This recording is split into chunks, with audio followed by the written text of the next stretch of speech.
a few things out of these scriptures. So if you can be a little bit patient, I'm hoping that the Lord may give us some insight even on our individual life and maybe even on the ones that maybe watch tonight. But I guess you'd call the title of this is When Change or God Comes or Opportunity. Change or opportunity comes. I call them both God. When God comes, He doesn't necessarily come in our life and say, hey, this is God. Most of the time it just comes into your life and you have to recognize it's the Lord.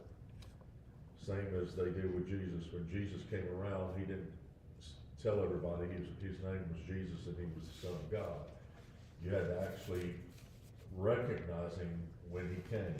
And a lot of times the Lord still comes that way. He will cloak Himself in such humility, but if you ever recognize it, you can actually enter in, just like everybody else that believed that Jesus was the Messiah. They actually got to enter into some of these things, especially the disciples. They got to do miracles greater than He did. They walked in certain areas that Jesus never did, and He told them that they would do greater works than He did.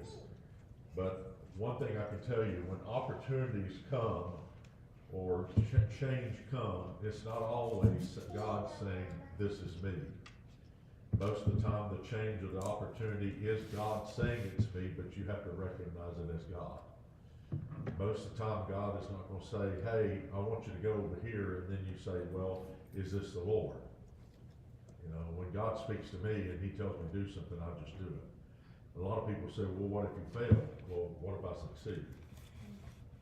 You know, I would rather fail than trying than I would never trying at all. And so most of the time, your opportunities or your change that comes in your life is literally a visitation or a knock on your door to see God in a whole different way.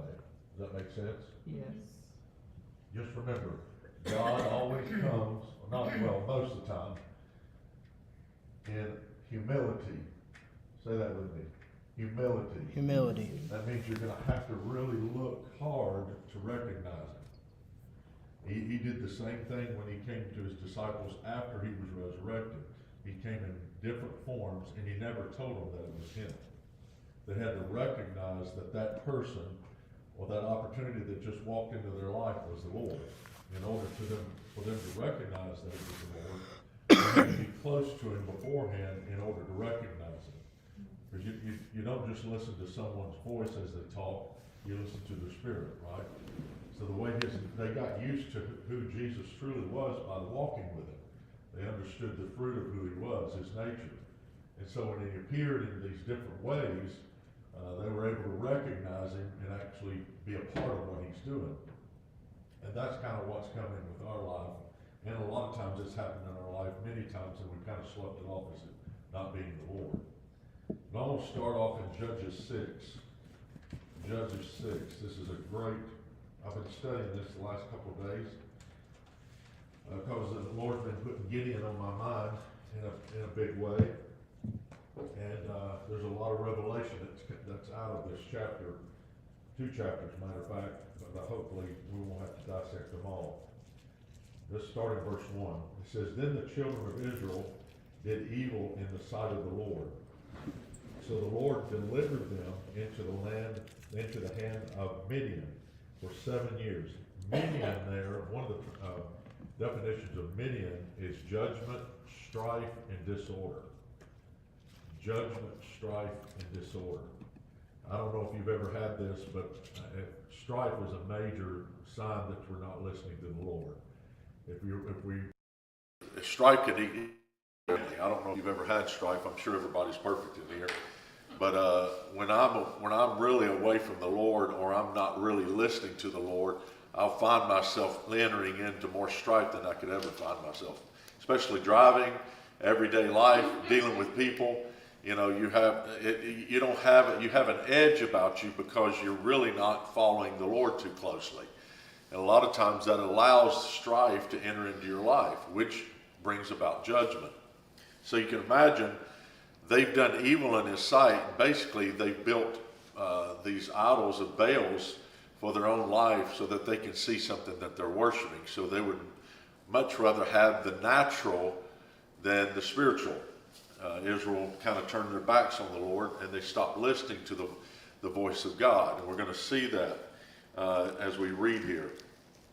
It says, into the hand of Midian for 7 years, and the hand of Midian prevailed against Israel because of the Midianites. The children of Israel made for themselves the dens, the caves, and the strongholds which are in the mountains. How many of you guys find yourself sometimes in that place of judgment, contention, strife, and then when that happens to you in a big way, you find yourself going into a den? Yes. Right? All of this is a spiritual application of really God trying to show us what happens when we stop listening to the voice of God. And that's basically what happens if you don't listen to the voice of God. You're going to listen to some voice, and yourself building your life off that voice. And you can either build your life off that voice of the world, or what the world tells you to do, or you can build it off the Lord. And for some reason, they turned their backs on the Lord. They started listening to themselves and wanting to build their own idols. And so it was whenever Israel had sown, Midianites would come up, also Amalekites and the people of the east would come up against them, and they would encamp against them and destroy the produce of the earth as far as Gaza, and leave no substance for Israel, neither sheep nor ox nor donkey. That would be in these times, you just keep producing something, and then the enemy comes in and destroys it. You keep producing something, the enemy comes in and steals it. It's like you can't get out of the cycle. And a lot of people do. I've had a lot of people come to me. I had this cycle in my life. What am I doing wrong? And a lot of times I've prayed with people, and the Lord will tell me, they actually just didn't listen to the voice of God, 2 years ago. He'll give me a prophetic word, and I'll say, the Lord told you to do this 2 years ago. He goes, yeah, but I just didn't have the grace to do it. And I said, well, if you want to keep having destruction and keep going through the cycle, you can keep doing that, but or you can go back and do what God tells you to do, and this stuff will all end. That's kind of what's happening to them. This didn't just happen once. This was happening constantly. They would produce stuff out of their own strength. They would sow it. They'd start having this fruitful stuff come out in the field. Their sheep would start giving birth, and all of a sudden the enemy would come in and wipe it completely out. And you can read there later on, here it says, where they would come up with their livestock and their tents, coming in as numerous as locusts. Might want to highlight that. Numerous as locusts. Both they and their camels were without number, and they would enter the land to destroy it. So Israel was greatly impoverished because of the Midianites, and the children of Israel cried out to the Lord. And it came to pass, when the children of Israel cried out to the Lord because of the Midianites, that the Lord sent a prophet to the children of Israel, who said to them, thus says the Lord of Israel, I brought you up from Egypt and brought you out of the house of bondage, and I delivered you out of the hand of the Egyptians, and out of the hand of all who oppressed you, and drove them out before you, and gave you their land. Also I said to you, I am the Lord your God. Do not fear the gods of the Amorites, in whose land you dwell. But you have not obeyed the voice of God. That's the whole reason why they're having this problem. It's not that God wanted to allow this to happen. Through their disobedience, it opened the door for judgment to come upon their life. So it's very important to realize that listening to the voice of God can either bring blessings, or if you don't listen to the voice of God, it can bring a lot of strife in your life that can destroy everything that you try to sow.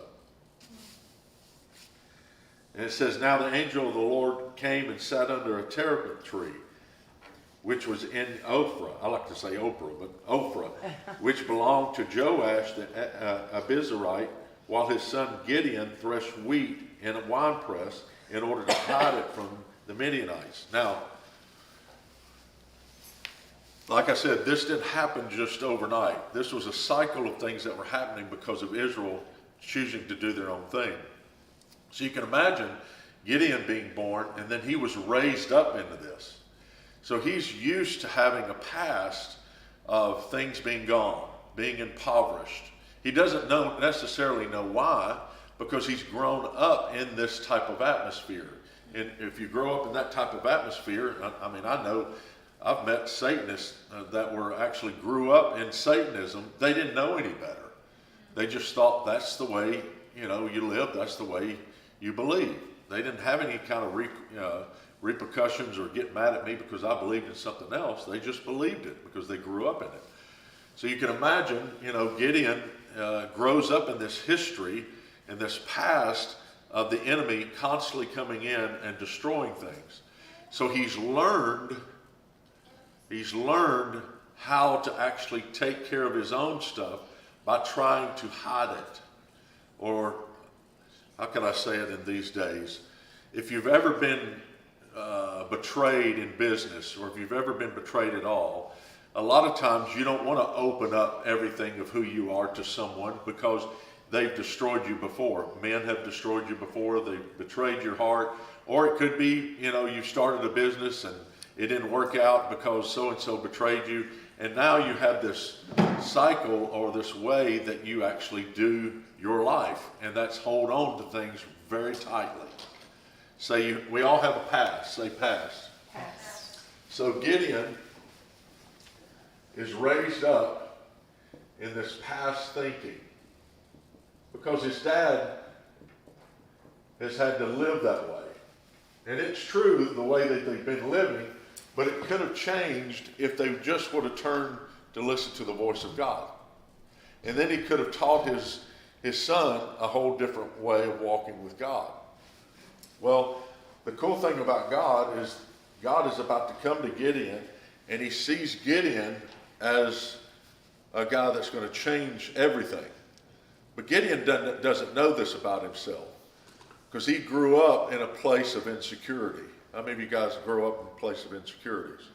You grow up in a place of either trauma, you grow up in a place of abuse, you grow up in a place of betrayal, you grow up in a place of control. Whatever it may be, that's your parent in life. Okay? So his parent in life is basically fear. Because here he is in a wine press sifting wheat. That's kind of crazy. Who would ever think, of course, they did it because they pretty much thought the Midianites wouldn't come here to find wheat. So he's in a wine press threshing wheat. And so in order to hide it, it says, from the Midianites. And the angel of the Lord appeared to him. Here comes opportunity or change. Both is coming to knock on his door. The angel of the Lord appeared to him and said, "The Lord is with you, you mighty man of valor." Now I know me, and I know my past, and I know my insecurities, I know my strongholds. If I had the kind of past that he had, and some guy showed up that's sitting under a tree, and he says, "I'm a mighty man of valor, and I've been through all kinds of hell in my life, growing up with my dad, watching the Midianites take everything every single day." How many of you say, "I just can't catch a break"? Right. All right. When you say you can't catch a break, the enemy already knows, oh, now we've got him. Because that's the way you think from now on. As soon as you start thinking that way, that's a signpost to the enemy. They can actually leave you, and you will think for the rest of your life that way, and you will stay in bondage without even demons around you, because they programmed you. And so here's a guy under this tree. I like to draw, but I can't draw at all. And here's a guy standing here, and he's got a big smile on his face, And here's old Gideon in a wine press. He's over here, pissed off. Can I say that? And he's throwing wheat up in the air, trying to thresh it, and he's scared of all the outside, atmosphere of what could come in and destroy him. So he's doing his work out of fear. He's even thinking that way. And then here comes a guy that's sitting there watching him, and he says, "Hey, mighty man of valor." What would that do to you if somebody came to you and you're like this guy? It would. It would make you upset. Because first of all, if you've been betrayed many a times and someone says you're such a great person, and I love your smile, you've got such a call of God on your life, you probably want to do something with your hand toward them. And then kick him out of the wine press. And that's basically what Gideon does. God sends a trigger of truth to this man because he has the mentality of really how God made him. Please hear this. Whenever you hear God's voice in your life, it's his mentality that he knows about who you are. So there's some things we don't know who we are because we've learned to live with our strongholds and allow them to guide us. But when God starts speaking to us, he's trying to implant or deliver you out of this mindset so that you can get into this type of mindset. Are you with me? So he says, mighty man of valor. Now look at what happens. And Gideon said to him, "O my Lord, if the Lord is with us," and the Lord's standing there.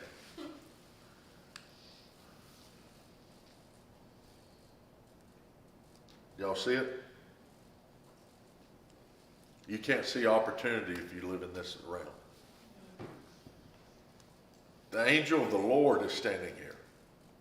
And then Gideon says, if the Lord is with us. So he can't recognize who the Lord is anymore. He's forgotten him. Because he's lived under this worldly mentality. So when someone comes, even when someone comes in your life and he goes, "Man, I'm going to tell you what, God's called you to this," you want to go, "Well, bless you, that's great," but inside you're wanting to say, "Just get out of my face and just let me live my life." Why? Because you don't recognize the Lord anymore. You just don't. Because you're used to living this type of mentality. That's what the enemy just wants to control your mind. If he can control your mind, he's going to control your life. All right? But the cool thing about God is he never changes his mind about you. Watch what he says. Instead of the Lord getting upset with our manifestations, it says, "Oh my Lord, if it is the Lord with us, why then has all this happened to us?" You ever done that? Yep. The Lord says, "Man, you're going to do something great." Well, why did this happen? Why did so-and-so, betray me? Because the only thing that you're stuck in from the enemy, and the way the enemy has programmed you, is from your past. Past will never let you go forward. Please remember that. Past can't even see the future. A lot of us, even when the opportunities come knock on our door, we'll look at our future, the opportunity that's come, and we'll gauge it with our past and already put, I call it, you kind of sabotage yourself. Y'all ever sabotage an opportunity that's come in your life? Self-sabotage? I used to do it all the time because I had a problem with rejection. So he says, "If my Lord is with us, why then all this has happened to us? And where are all the miracles which our fathers told us about, saying, did not the Lord bring us out from Egypt? But now the Lord has forsaken us and delivered us into the hands of Midianites." So evidently, he doesn't understand really what has happened to his heritage because he's grown up in it. What he's growing up in is normal to him. So having Baals and all that stuff is normal. And so he's telling the Lord, why has all this happened? Well, he doesn't understand why it's happened because he's grown up in sin. Do you understand? And so the Lord understands how he's grown up. And watch how the Lord answers it. It says, "Then the Lord turned to him and said, 'Go in this might of yours, and you shall save Israel from the hand of the Midianites. Have I not sent you?'" He didn't say, you have a stronghold. You've been living under fear for a long time. We got to get that straight first. Please hear that. Even those that are watching. Because most of the time when God comes to you, your past is always going to pop up first. Or I like to call fear. Your fear will pop up first. And what fear will do when God is speaking to you, it will try to get you to focus that you've got to get rid of this fear first in order to go where God's going. And that's not true at all. All you got to do is just start going where God's going, and the fear will leave. What church has done, religious church, is that we deal with our stuff before we walk with God. God's backwards. He'll say, walk with me. And you'll go, yeah, but I've got something wrong with me. And he'll go, walk with me.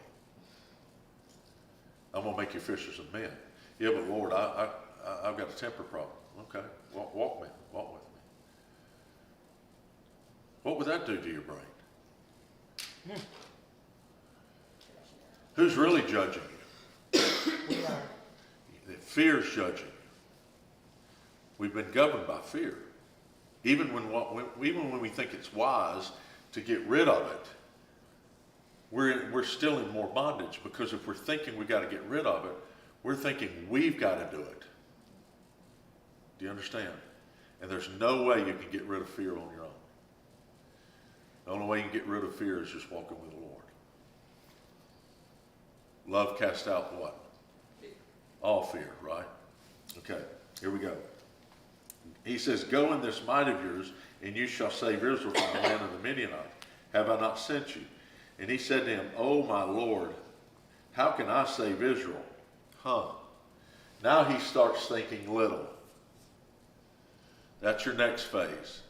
When God gives you knocks on your door, the first thing you think is, there's no way I'll be able to do this. Mm-hmm. And he's telling him to save Israel. Even us as Christians, we think the United States could actually change if we just got a bunch of Christians together. Evidently, there ain't too many people listening to the voice of God, because it only takes one. If we're thinking we've got to have a lot, that means we're not listening to the voice of God. It only takes one man if you listen to the voice. You think I'm kidding. It took 12 to turn the world upside down.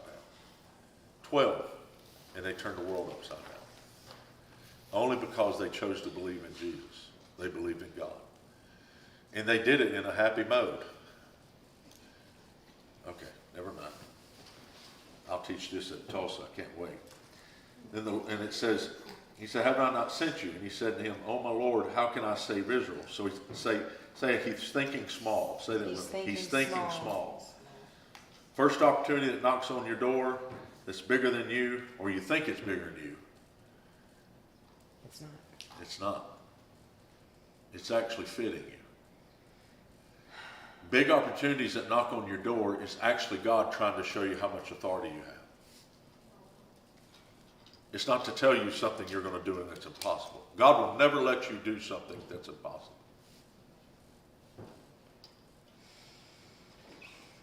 Your brain thinks it's impossible. But God's not a bad dad. He's not going to throw something on you that you can't handle. He's going to throw something on you that actually fits. So he's actually throwing this mantle of deliverance on Gideon because he sees Gideon's authority that he put on him when he was born. That's why he's saying, go in this might of yours, because it's God's might that he put on his life. But he can't see it because he's been programmed by his family. Y'all been programmed by family? Yep. No, we never had that, have we?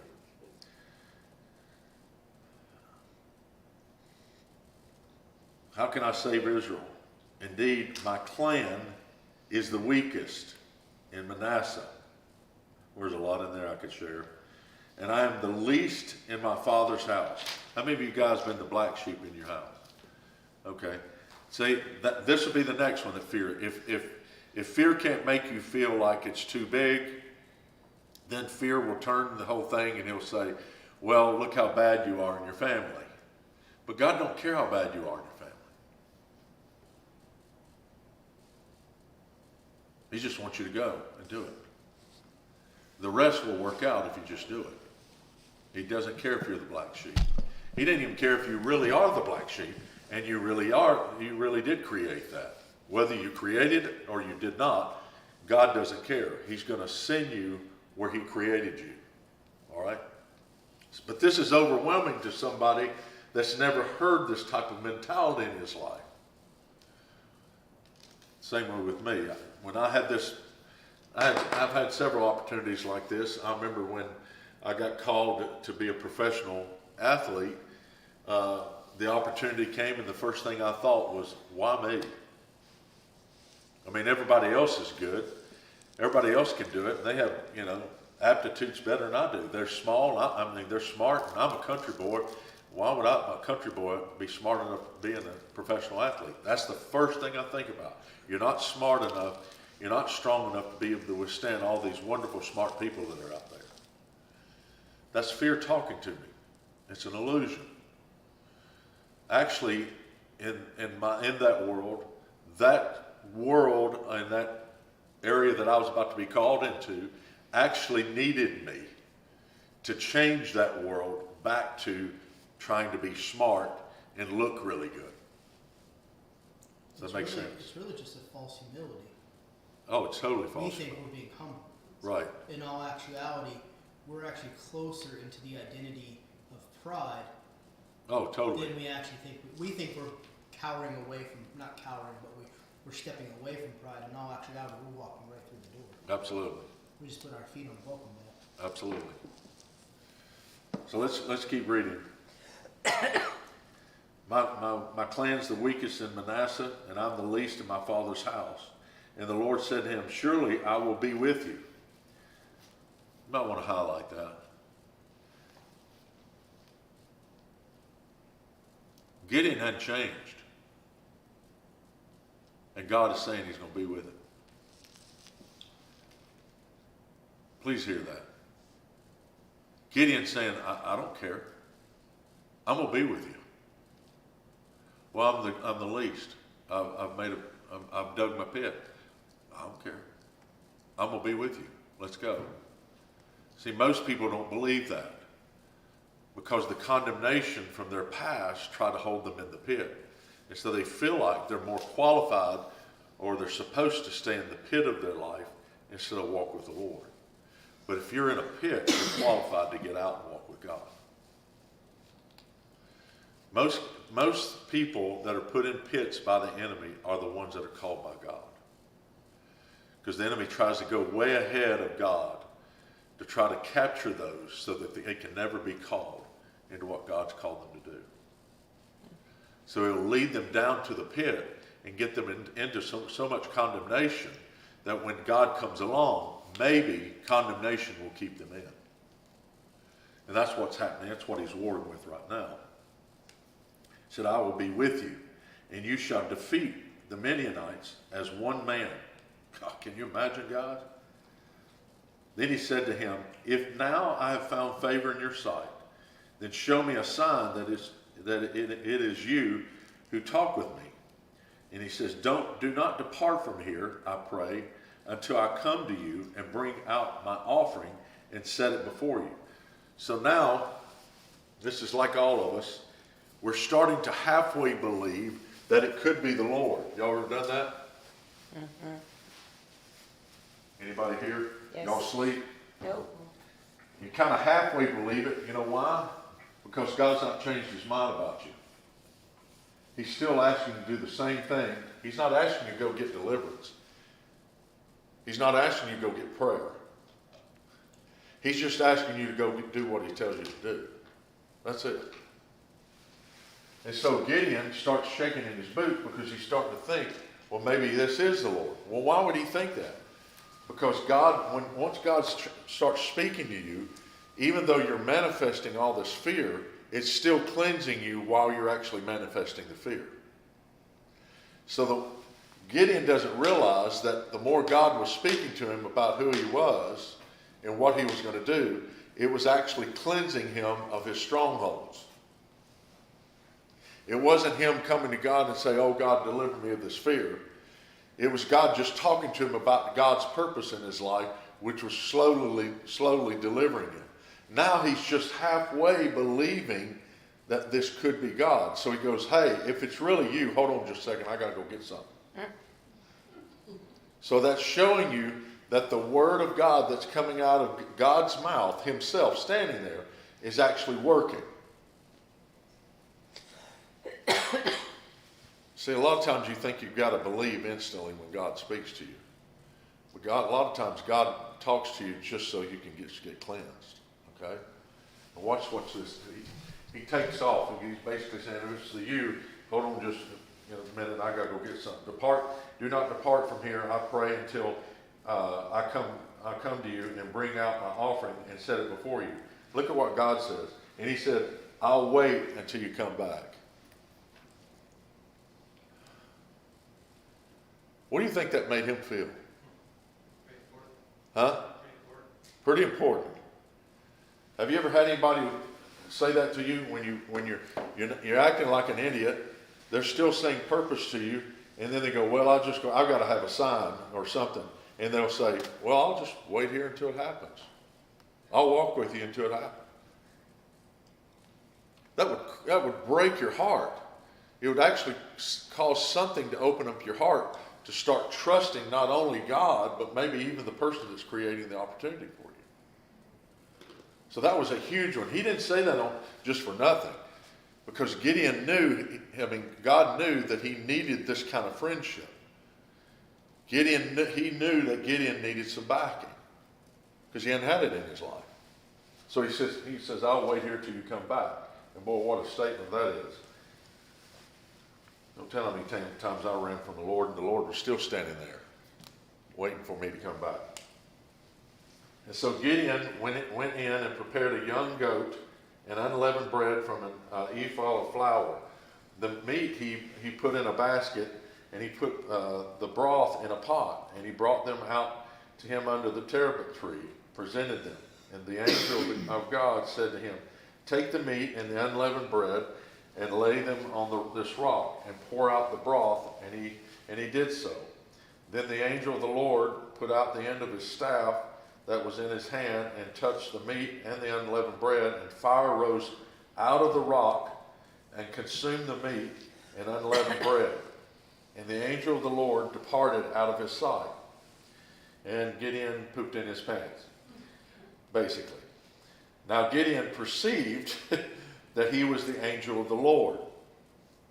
So Gideon said, alas, O Lord God, for I have seen the angel of the Lord face to face. Then the Lord said to him, peace be with you. Do not fear. You shall not die. So Gideon built an altar there to the Lord and called it, the Lord is peace.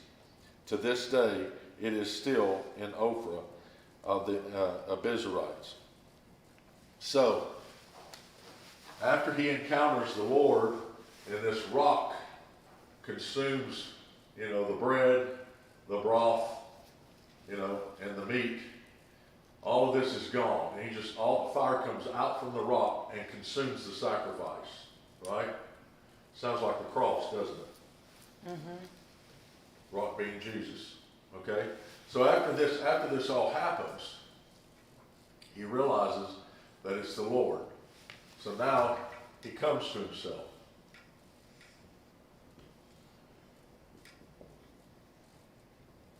He finally is coming to himself, because now God has proved himself. Most people won't go this far with God, because they don't think God's going to be that close to them. They don't think God's going to give them a sign. Listen, I can tell you firsthand. I heard the voice of God tell me years ago, this is over 20 years ago, and the Lord, this voice said, I'm going to baptize you in fire. And I said, Lord, I don't deserve to be baptized in fire. You've got guys that are ministers of fire up by the throne. And he said, I'm going to baptize you in fire. He said it again. And I said, Lord, you've got to give me a sign. And I'll never forget, it was cold. I mean cold. Like 15 degrees. I was in Ruston, Louisiana. I was visiting my parents. And the voice of God said, I want you to come out to the pasture. There was a pasture next to my parents' house, and it was, 10 o'clock at night. And I went out to this pasture, grass about this high, and I looked up in the sky, and I said, okay, God, I'm here. I said, are you going to give me the sign? And sure enough, as soon as I said that, a ball of fire came out of the sky, twice as big as this building, and the fire was alive and sat there and hovered over me and talked to me as it was moving. I was kind of like Gideon. I perceived that God was real after that, because my face went into the grass and I was burning. I thought he was just going to consume me, and I was hot. I took off my jacket. I was so hot, and I was eating the grass, had my face in the dirt, and I said, okay, Lord, I believe you, I believe you, I believe you. And the Lord just raised up himself and then took off into the sky, and the big ball disappeared. So I can understand what Gideon's going through right now. God has finally proved himself to him, and now he's about to start having courage, not just in himself, but he's going to have courage that God's got his back. When you start believing that God's got your back, you can do anything. Yeah. You can do anything. Right? And that's what God's trying to do. But the thing that comes to you is the one that Gideon just said. The Lord is what? Peace. Man, we've got to have that. So the voice that was speaking to him was the Prince of Peace. Because the only reason he's calling this place, the Lord is peace, is because what he's feeling in his own mentality.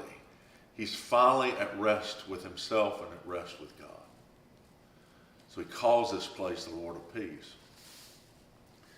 And it says, now it came to pass that, the same night that the Lord said to him, take your father's young bull and the second bull of 7 years old and tear down the altar of Baal that your father has, and cut down the wooden image that is beside it.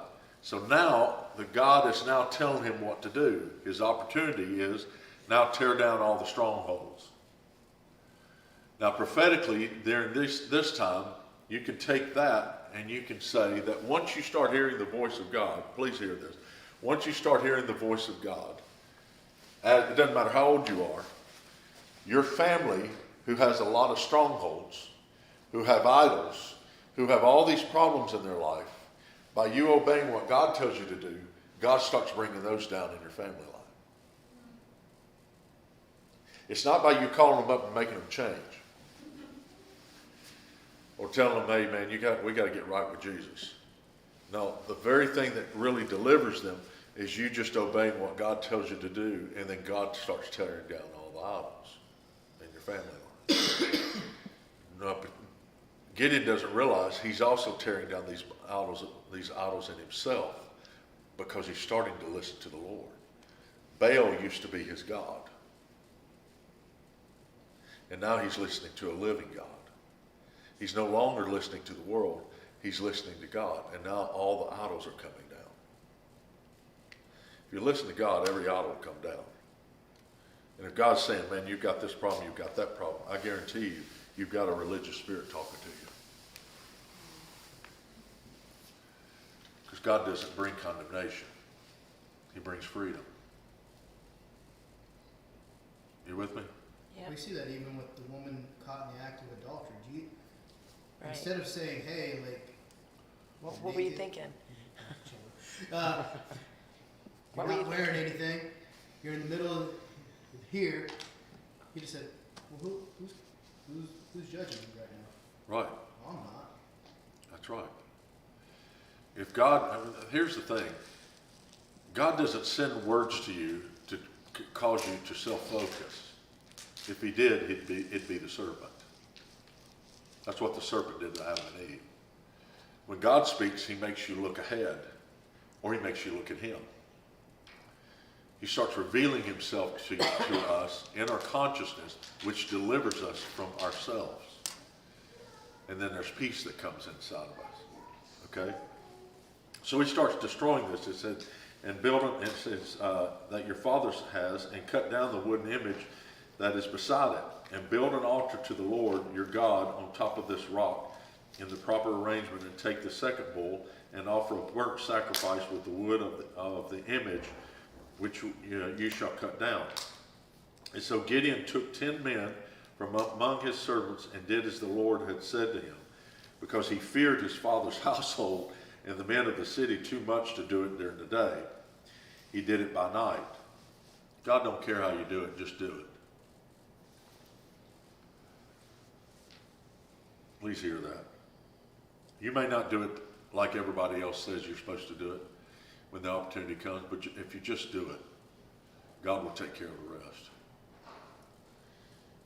And when the men of the city arose early in the morning, there was the altar of Baal torn down. The wooden image that was beside it was cut down, and the second bull was being offered on the altar which had been built. So they said to one another, "Who has done this thing?"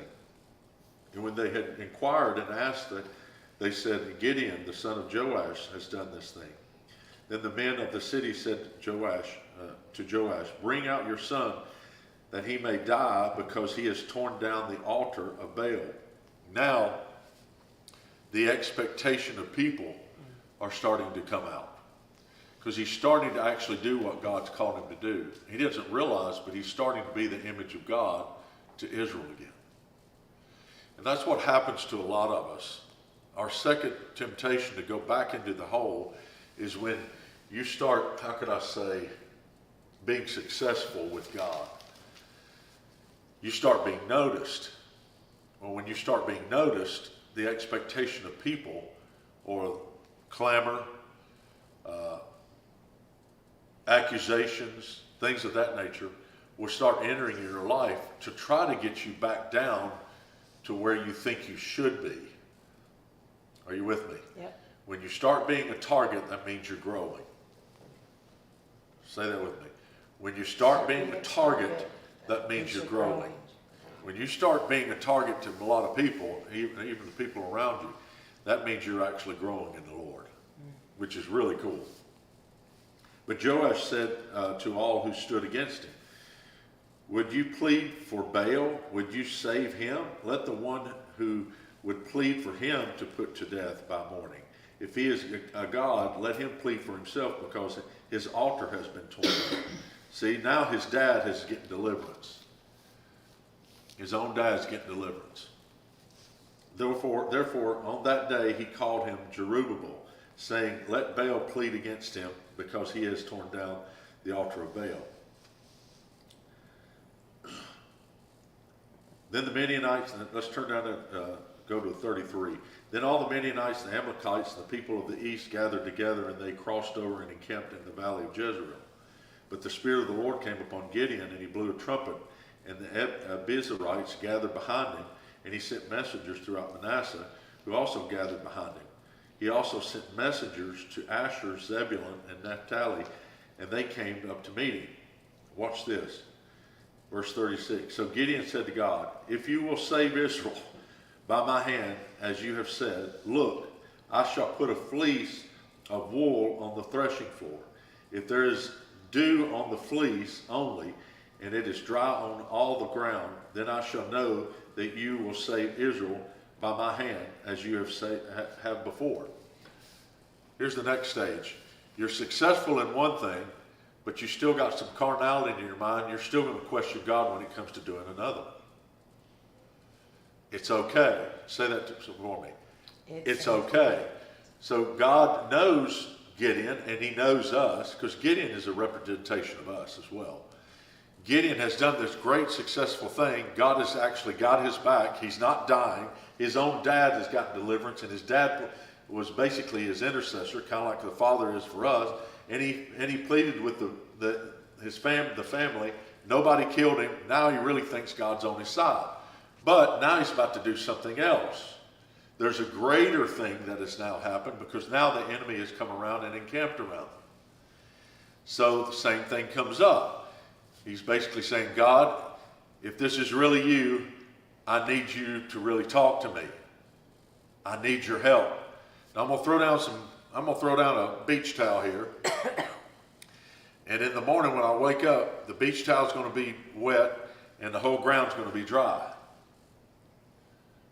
And so what has happened? What happens? And it was so. When he rose early in the morning and squeezed the fleece together, he wrung the dew out of the fleece and a bowl full of water. And Gideon said, "God, don't be upset." It says, "Do not be angry," but he says, "But let me speak just once more." "Let me test. I pray just once more with the fleece. Let it now be dry on the fleece, but on all the ground let there be dew. And God did so. Say, God did so. God did so. Most people don't ask for God to actually show them signs anymore.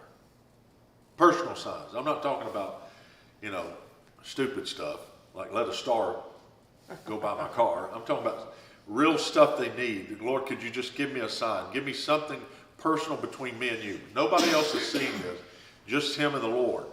So God sees it as an opportunity to deliver Gideon of more fear. Please hear that. Signs from God is not just to make you go woo and wow. It's actually delivering you of fear so that you can trust more of God to walk with it. Okay? Does that make sense?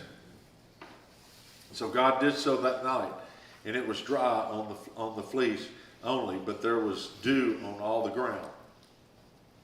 I love this.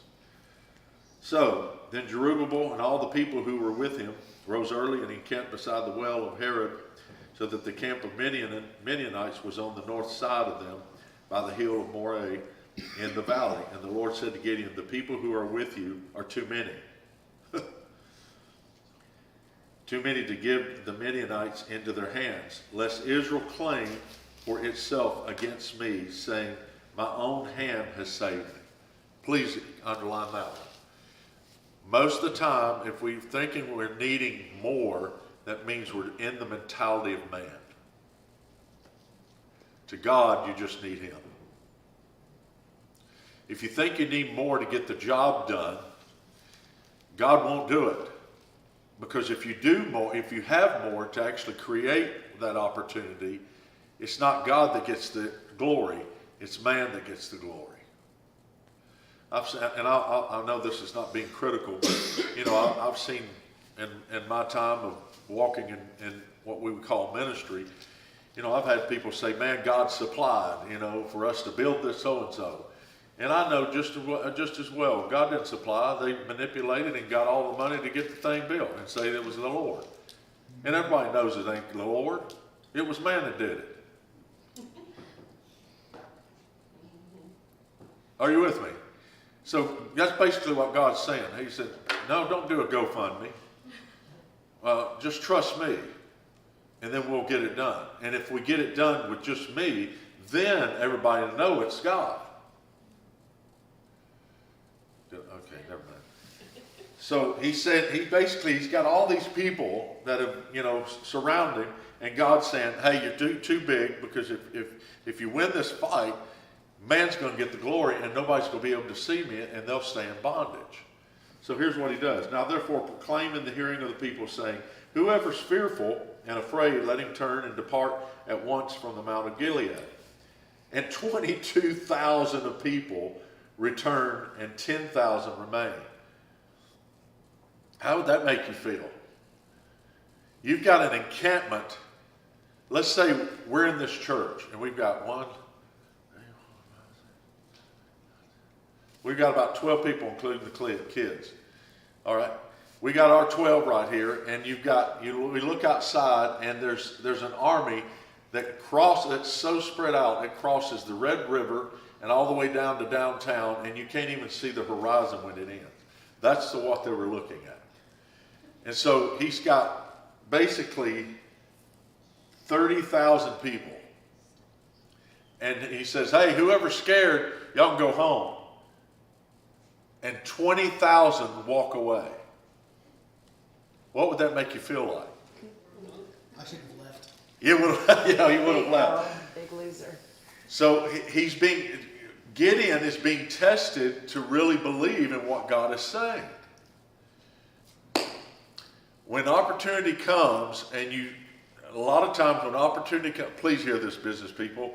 When opportunity comes and you create this big thing to create a big opportunity, and then God shuts half of it down, most of the time we think it's the enemy saying, man, he's hit us, and man, we've got to back up, we've got to do prayer. No, he's actually chopped your business in half so he can actually show his glory. Okay? I mean, really, you just trim the fat. Right. Kind of like trimming the fat. Right. I mean, that's when you think about it. It's it's giving you something that's far more manageable. That's true. That's true. If you're in that type of mindset. I mean, we don't recognize it at the time. Right, exactly. So here we go. 20,000 walk away, but the Lord said to Gideon, the people are still too many. He's seen 20,000 walk away. Now he only has 10,000 against you. There's no telling. There's probably 500,000 or more enemies in front of him, and God is saying you still have too many. So he says, bring them down to the water, and I will test them for you there. Then it will be that of whom I say to you, this one shall go with you, and the same shall go with you. And of whomever I shall say to you, this one shall not go with you, the same shall not go.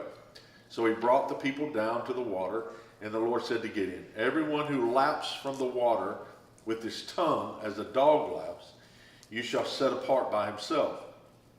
Likewise, everyone who gets down on their knees to drink, and the number of those who lapped, putting their hand to their mouth, was 300 men. But all the rest of the people got down on their knees to drink water. And then the Lord said to Gideon, by the 300 men who lapped, I will save you. I would have thought, he was probably expecting the ones that were the 300, were not going to be his army. So the very thing that you think you're not going to succeed in is the very thing you're going to succeed in. Looking at the 300 would make you feel very weak, wouldn't it? Yeah. And God uses your weakness. God does not use your strength. You say, I don't have an aptitude, Lord, for that. That's what he's going to use. Well, Lord, I'm scared. I know, let's go. Well, I'm not smart, but you're going to be like Moses. You're going to stand in the king's court, and you're going to introduce kings, and you're going to prophesy to kings. But I'm just a farmer. I know, that's perfect. See, it's the weak things that he uses. Gideon is the weak thing for Israel, or is he? Every one of us in here have this problem at one time or another. We think we're going to, I'm going to be strong with you. We think we've got to just live life just like this and just follow the Lord. And we'll just try to be happy. Well, I beg to differ. If that's God, then I'm not going to follow it. God's much bigger than that. I'd much rather believe that he's going to use my weakness or even my insecurities of the way I even think about myself. Those are the very things he's going to use to create his glory. That's the way people could actually see his glory. It's not in my strength. You couldn't see him. You can't see God in my strength. You've got to see God in my fumbling and my very weakness. If you take, let's just take it for instance, if you've ever, and I've said this before, if you've ever been in church or if you've ever been in a conference or if you, I don't care if you've even been in a rock concert, if you looked at someone and they were really dancing or they were really worshiping and you know they were broken people, something moves in you. But that person is broken, but man, you think they're the best people. I'd love to be like that because they're open and they're vulnerable. They don't realize that's their strength, is when you're vulnerable. And most of us are taught not to be vulnerable, right? Mm-hmm. There's still too many. Okay, so he cuts them down to 300. About the 300 men whom lapped, I will save you and deliver the Midianites into your hand. Let all the other people go to every man to his place. So the people took provisions and their trumpets in their hands, and he sent away all the rest of Israel, every man to his tent, and retained those 300 men. And now the camp. What do you think the 300 men was saying? Say what? Why? I mean, he had to tell them, hey, God's going to use us to destroy this army that's as big as Shreveport. Do you think they went, oh, yes, bless God? They went, say what? See, Gideon is now the angel of the Lord to people that don't think they're strong. Gideon doesn't realize he is literally being the reflection of the angel that actually came to him, to mankind.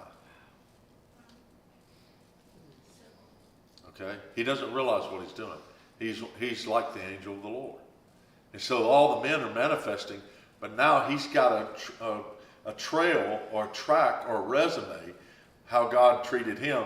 So now he treats his men the same way. Are you with me?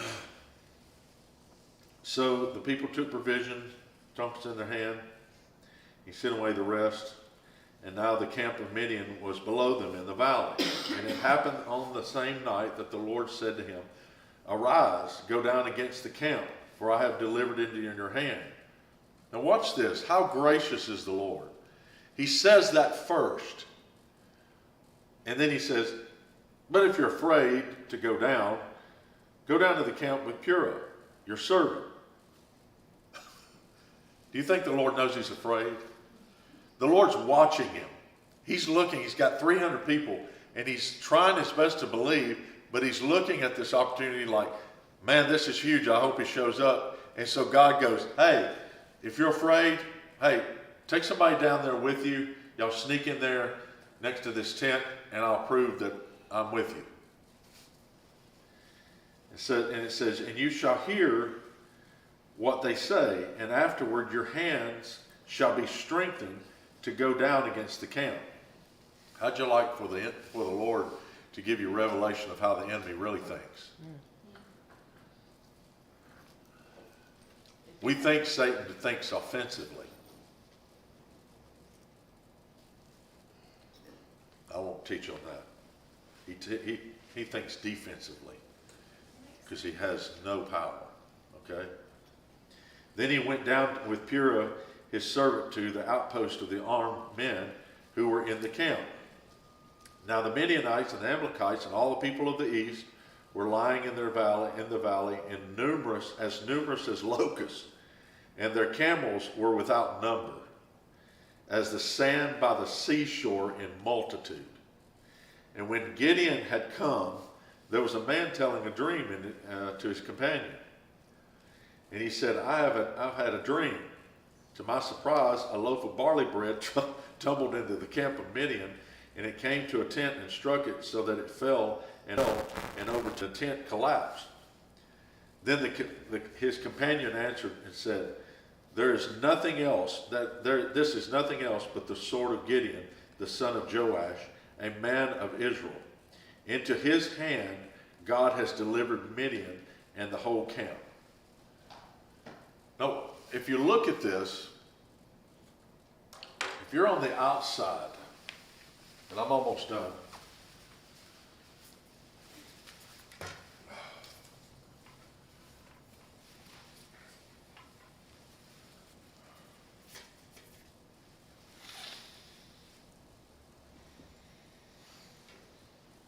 There's a couple of guys that are kind of worried.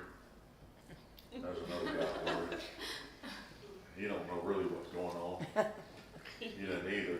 You can't even hear. But here's Gideon's little army, you know.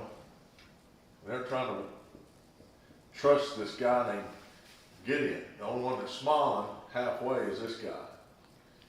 You know. And here's his little encampment. Now, I don't draw all the other people, but here's the encampment of the enemy. What was that? Tom just went out there. Somebody just said something. Tom, I heard it. But Yeah, I don't know Yeah, what it was. I and heard then it up there. I was deleting a comment off the live stream. Oh, And it made no, it it was a sound- man's voice. I know, it was probably yours. I was connected Oh, to the okay. Bluetooth still. My bad. Okay. It was No not an worries. angel. Darn it. Okay. You've got a little crowd here, all right? Here's an encampment of the enemy. If you can get anything, get this one. So, here's Purah. He's crying because he's having to go.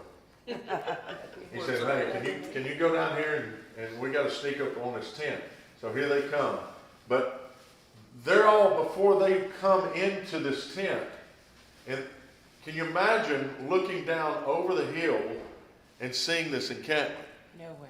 What would you feel as a person if you just had 300 guys and you've got guys that says it numbers of like the sand of the sea? What would you feel when you looked at the encampment? Fear. Huh? Fear. Okay. Fear. Go see Jesus. How about intimidation? Yes. Major intimidation. Anxiety. Anxiety. Shock. Yeah. Anything else? Shock. Huh? She said shock. Shock. Disbelief. Yeah. Can't believe it. Well, I mean, you're sitting there saying, God's with me, God, you said you'd be with me. This doesn't look like you with me. Right. So the only thing, it doesn't matter how big your obstacle is. The only thing it can use is these spirits. Because they snuck down here. Please hear that. They said, would you come with me? Yeah, I'll come with you. Kind of crying. And so they sneak over here over the hill, and they come over here, and they actually get to listen what the whole encampment is thinking. We would be thinking they're going to slaughter us. Right. Why? Because we're listening to these spirits. We're not listening to what God is saying about them. See, we assume that the enemy can actually take us out, or that overwhelming, when God puts you in a big purpose, the enemy will come at you with this overwhelming spirit, like, there's no way I'm going to be able to do that. That's what you hear. Mm-hmm. But if you say, God, well, what would you say? What do you say in this overwhelming, this huge thing you've got me in? He goes, well, I'll let you listen to what the enemy really thinks. And so they go down here, and they're thinking, oh, God's going to give us a revelation of maybe how I can destroy them, whatever. And he gets down here and finds out they all believe that they're going to die.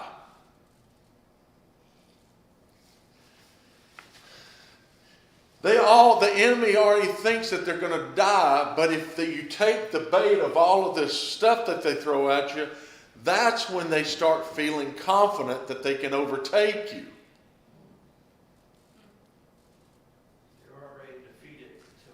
They're already defeated. They've already had a dream from the Lord.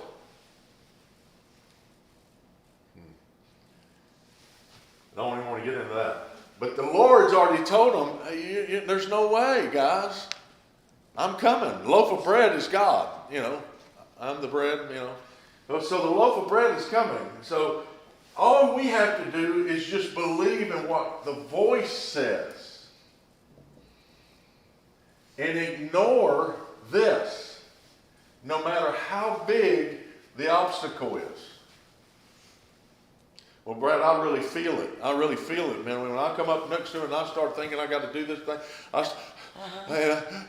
and you go, well, good. Just keep doing it. Well, I don't feel God. You're not supposed to. He just said, believe me. He didn't say, feel me.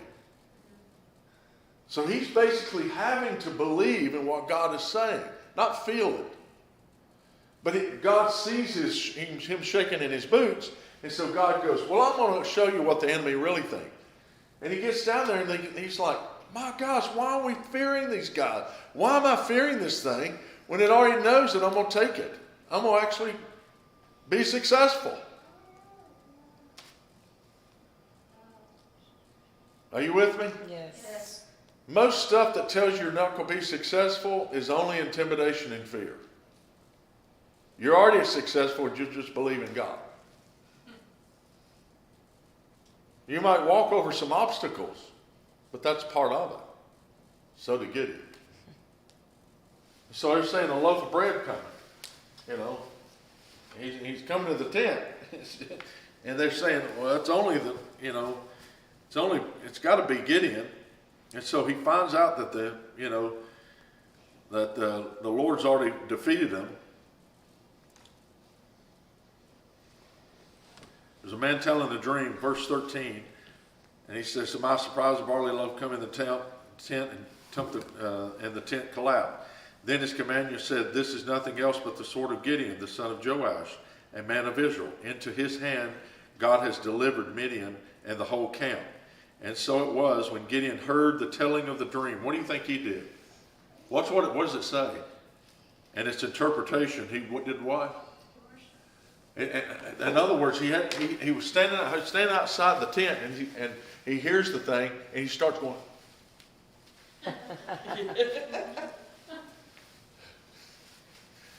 Literally, he's in the enemy's camp worshiping because he knows God's, he's got it. God's already sent him down there to really get the revelation of what the enemy's thinking, and now he gets it, and he starts thinking. He looks up at heaven and goes, "You are cool. This is pretty cool. You knew this when you picked me, didn't you? All you need is one, because the whole enemy thinks that they're toast anyway. You just need one to believe. One can put 1,000 to flight, but 2, 10. Oh man, I got 300.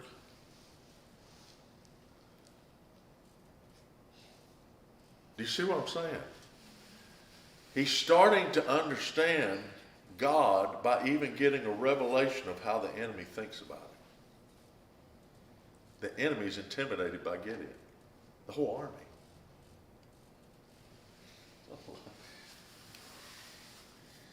So he starts to worship. It says in worship, and he returned to the camp of Israel and said, arise, for the Lord has delivered the camp of Midian into your hand. Now he comes back with the revelation, and now he is the Lord to the encampment of the 300. And so he deposits the faith that God gave him into his brothers. And he tells them what happened. Of course they're going to get excited. That's what Jesus did for us. So he divided the 300 into 3 companies, and he put a trumpet into every man's hand, and empty pitchers and torches inside the pitchers. If you want a real torch in your belly, if you really want the Holy Ghost, stay empty. And it says the torches inside the pitchers, and he said to them, look at me and do likewise. Now seems like Gideon's kind of changed here, isn't it? He's not this weenie anymore. He said, look at me and do likewise. Watch, and when I come to the edge of the camp, you shall do as I do. When I blow the trumpet, I and all who are with me, then you also blow the trumpets on every side of the whole camp, and say, the sword of the Lord of Gideon. And so Gideon and the 100 men who were with him came to the outpost of the camp, and at the beginning of the middle watch, just as they had posted the watch, and then blew the trumpets and broke the pitchers that were in their hands. Then the 3 companies blew trumpets and broke the pitchers. Then they held the torches in their left hands and the trumpets in their right hands for blowing. And they cried, the sword of the Lord and of Gideon. And every man stood in his place all around the camp. And the whole army ran and cried out and fled. When the 300 blew the trumpets, the Lord set every man's sword against his companion throughout the whole camp, and the army fled to Beth Acacia towards Zerazah, as far as the border of Abel Meloah by Tabbath. And so they basically trampled each other, killed one another, because they were scared. They destroyed one another. And some of them got away, and so they went after them and killed them as well. But the only thing they did was blow trumpets and broke pitchers. They didn't use guns. They didn't use a sword. They just used the Lord. See, a lot of times we think we need something other than the voice of God to get it done. I mean that for us as westernized people. We do really think carnally. I love the Lord, but I've got to do it this way. And I love the Lord. He gave me a plan, but I got to put this together so God's plan can come together. No, do it God's way. and anything down in your path, and then he allows you to be successful. Don't think about small. Think about God. Anytime you start thinking small, or I can't do it, and I don't think I have the aptitude, I don't think I can, be the businessman I was called to be. I've always wanted to do this, but I've never had the opportunity. Every time I get up, something knocks me down. Of course, every time you get up, something knocks you down. Why? Because every time you get up, you're starting to believe, and an enemy tries to knock you down to keep you from believing. If you get knocked down every time you try to get up, that means you're actually someone that's going to be successful. The enemy's not going to knock down somebody that's a loser. Because the loser just stays down.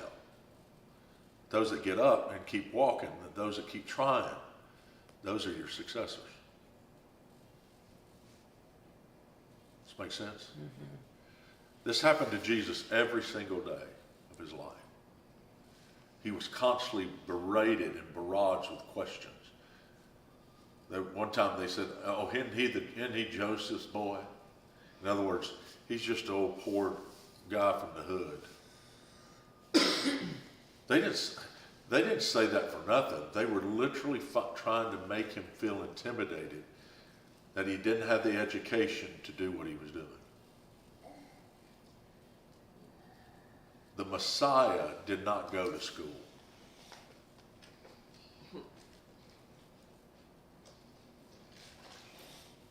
Yet he knew the word because the word was speaking to him.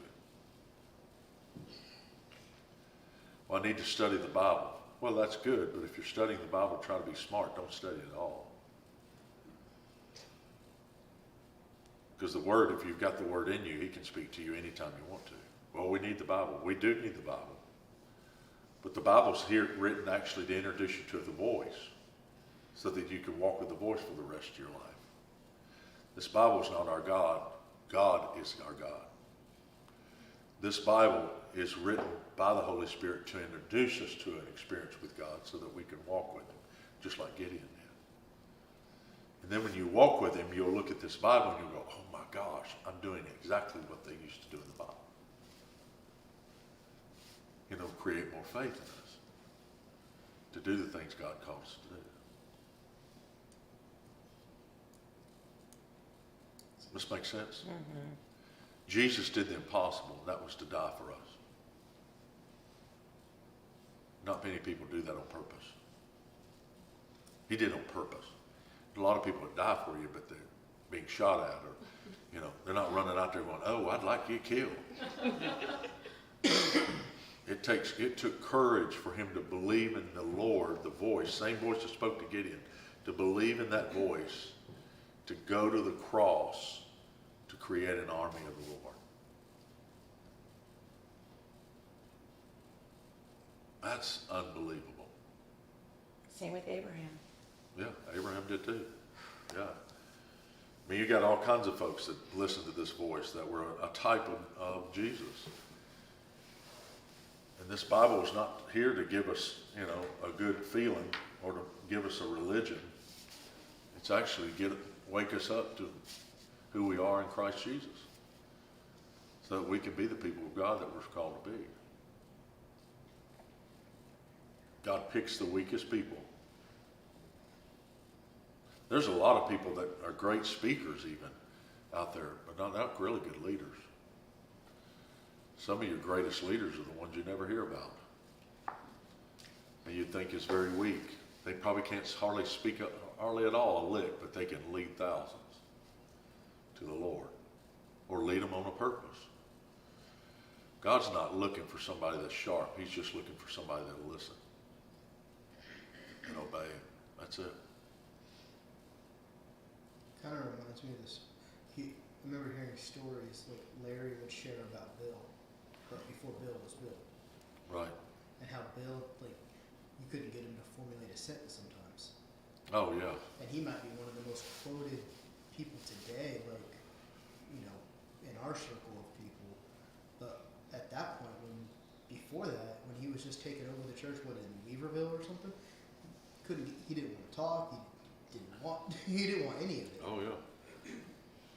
Well, I mean, there's a man I know, and you know, he's a terrible speaker.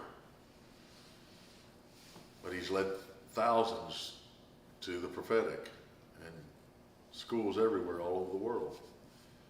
And he's a terrible speaker. Got terrible blind spots. And God uses him so powerfully. You know, if I was, you know, think like myself, I would say, God, why aren't you, you know, fixing him? And God would say to me, well, I allow him to have these flaws so he can deliver you of yours. I think God caught up. Sense of humor. God's just looking for somebody that's going to listen to him and obey.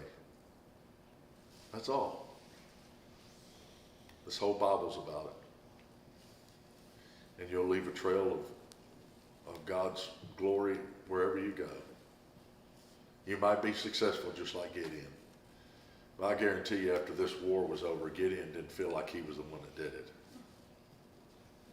And I'm sure he was happy he obeyed. Any questions?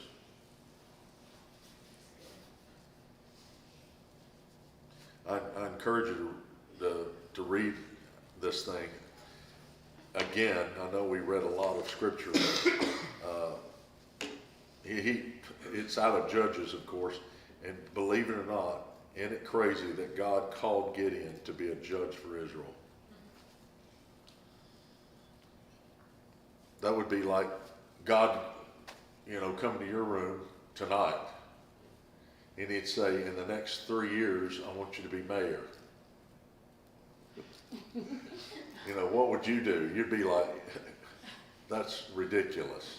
Sure it's gonna be 3 years? Huh? Sure it's gonna be 3 years? But you don't understand what I'm saying. I mean, there's some things the Lord's shown me that I'm going to do in the future. I mean, literally took me there in a trance one time, and I thought, and even when I got back, I thought, there's no way I'll ever do that. That will never happen.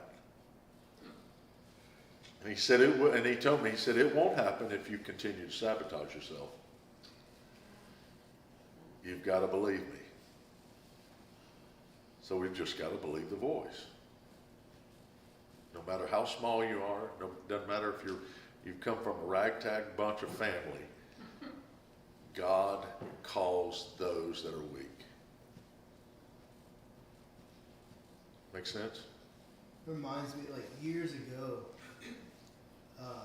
when I was still living in Sacramento, and I would remember these cycles that I would go through and repeat about every 10 months, and it would just, and then like relationships would fall apart, and then every 10 months, and then, but as I just kept following the Lord, that chasm started getting further and further, and like now you're like, what cycle? Yep. You know, The cycle ends. yeah, because it's not because like I tried anything. It's not because I, you know, I mean, Tried to stop We've all heard my personal opinions on most inner healing and deliverance stuff. So I'm like, it's not like because I sought it. Right. It's just because I just kept on like being obedient to the Lord. That's right. Yeah. If you want to break cycles, just step out of it and start listening to the Lord. Even about yourself. You want to break a cycle about yourself. We all have certain cycles about ourselves that come around. We know it. It's like coming up to the same old rock in Israel when Israel would go around they'd go around the mountain and there was the rock, you know. And they'd get rock, or, you know, get water out of the rock, and then next time they'll come around, the rock's there again. You know, we all know our certain thing that God wants to get rid of, but we can't get rid of it by focusing on God getting rid of it. We got to focus on what the Lord wants to do according to His will, not our will. Lord, what do you want to do? I'd like to do this. And it's going to be something probably that you don't think you could do. It's because you don't know yourself as much as He does. But if you'll walk with Him and believe in Him, as you walk with Him, He'll do you just like Gideon. He'll build faith in you. And before you know it, you'll be doing just like Gideon. Hey, y'all look at me, listen to my testimony, and I guarantee you, you'll rise up. Jesus did the same thing. Everything he spoke were things he was walking in and learning. And if you walked with him and he taught it, you'd go, that guy is telling the truth. Because he's actually doing it. He wouldn't share a revelation just out of the blue, you know. He'd have to walk it out. And then he could share it because he understood it. So he'd share it out of his own words through the testimony of his obedience with the Spirit. And then the normal person could actually understand.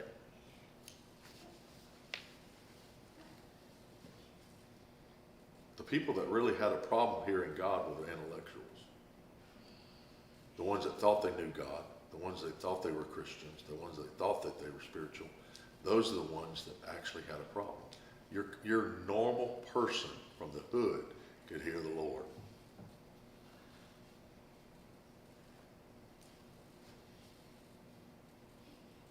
Okay, class is dismissed.